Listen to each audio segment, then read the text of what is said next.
بسم اللہ الرحمن الرحیم۔ حضرت امام شافعی رحمۃ اللہ علیہ کا فرمان عالی شان ہے، یہ جو تمہارا نفس ہے، تم اگر اسے خیر میں مصروف نہیں کر لیتے تو یہ تمہیں شر میں مصروف کر لے گا۔ اللہ تعالیٰ کے راستے پر خوش قسمتی سے چل پڑے ہو تو تیز بھاگو۔ تیز بھاگنا کسی وجہ سے مشکل ہے تو آہستہ بھاگ لو۔ تھک گئے ہو تو چل لو، یہ بھی نہیں کر سکتے تو گھسٹ لو، مگر واپسی کا کبھی بھی نہ سوچنا۔ گمراہ اور خواہشات کی پیروی کرنے والوں کے ساتھ صحبت رکھنے میں بہت زیادہ نقصان ہے، ان سے بچو۔ اگر وطن میں مقیم رہ کر طلب علم، طلب رزق اور اکتساب مالی کے اسباب میسر نہ ہو تو انسان کو ان مقامات کی جانب ضرور سفر کرنا چاہیے جہاں یہ فضیلتیں بآسانی میسر ہو سکے۔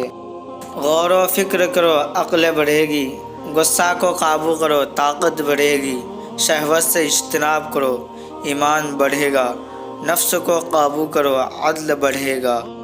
جس نے قرآن پاک کا علم سیکھا اور اس کی قیمت بڑھ گئی، جس نے علم فقہ سیکھا اس کی قدر اور بڑھ گئی، جس نے حدیث سیکھی اس کی دلیل قوی ہوئی، جس نے حساب سیکھا اس کی عقل پختہ ہوئی، جس نے نادر باتیں سیکھی اس کی طبیعت نرم ہوئی، اور جس نے اپنی عزت نہیں کی علم نے اسے کوئی فائدہ نہ دیا۔ اے بھائی، یہ دنیا لغزش کی جگہ ہے اور رسوا کرنے والا گھر ہے۔ اس کی آبادی ویرانی کی طرف اور اس میں رہنے والے قبروں کی طرف جا رہے ہیں۔ 4 چیزیں عقل کو بڑھاتی ہے: فضول کلام سے پرہیز کرنا، دانت صاف کرنا، صالحین کی مجلس میں بیٹھنا، علماء اکرام کی صحبت اختیار کرنا۔ 4 چیزیں نظر کو تیز کرتی ہے: خانہ کعبہ کے سامنے بیٹھنا، سوتے وقت سرما لگانا، سبز زار کی طرف دیکھنا، صاف جگہ بیٹھنا۔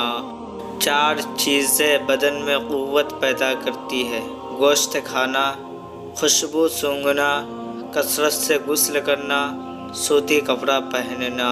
4 چیزیں رزق کو بڑھاتی ہے: تہجد کی نماز پڑھنا، کثرت سے استغفار کرنا، کثرت سے صدقہ کرنا، کثرت سے ذکر کرنا۔ جس پر دنیا کی محبت غالب ہوتی ہے وہ اہل دنیا کا غلام بن جاتا ہے۔